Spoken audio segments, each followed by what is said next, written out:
your body is a protein-producing machine.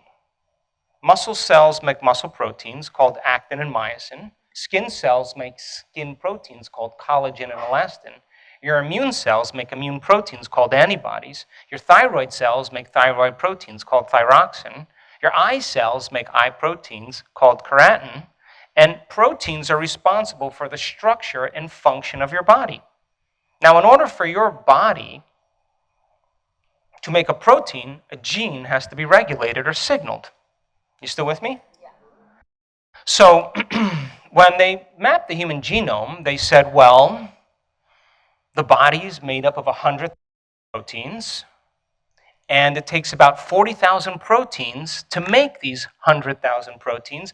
So there should be 140,000 genes for 140,000 proteins. Does that make sense? A gene for every protein. Well, when they mapped the human genome, they found out that there was about 23,688 genes that you express 1.5% of your DNA.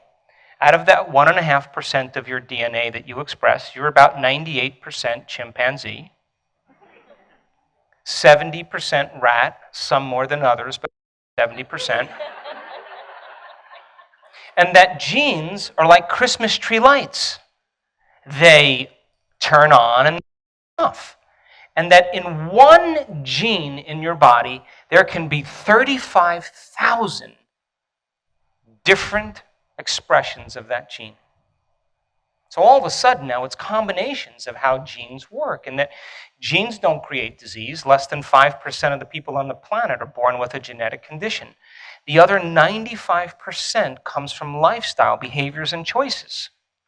So if you think 60 to 70,000 thoughts in one day, and out of those 60 to 70,000 thoughts that you think in one day, 90% of those thoughts are the same thoughts as the day before, then the same thoughts will always lead to the same choices. The same choices always lead to the same behaviors. The same behaviors create the same experiences. The same experiences produce the same emotions, and those same emotions drive your very same thoughts in your biology, your neurocircuitry, your neurohormones, your neurotransmitters. Even your genetic expression is equal to how you think, how you act, and how you feel. So if you're not doing anything differently, making any new choices, creating any new experiences, or embracing any new emotions, you're headed for a genetic destiny. Now, it's not like you did anything wrong, but the cells are craving information. And the signal that comes from outside of the cell begins to select the gene and instruct the gene in different ways to make different proteins. How many people are with me? Yes? Yes.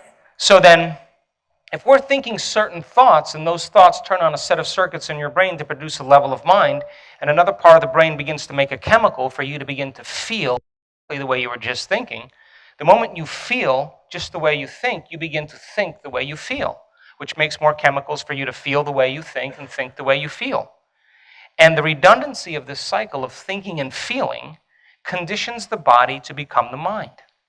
And as we said in the discussion yesterday, 95% of who you are is a set of memorized behaviors, emotional reactions, beliefs, perceptions, and attitudes that function just like a subconscious computer program. Remember the doorknob example? Or you can't remember your PIN number because you just had 3 glasses of wine and you to it and you can't remember, but then all of a sudden your fingers do that. Well, how do you do that? You've practiced it so many times that your body knows better than your brain. That's 95% of who we are.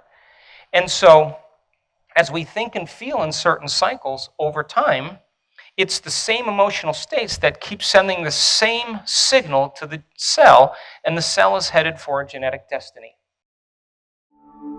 The World Congress of Quantum Medicine 2014 featured renowned quantum physicists and doctors and confirmed new graduates who will make a difference in the world's healthcare.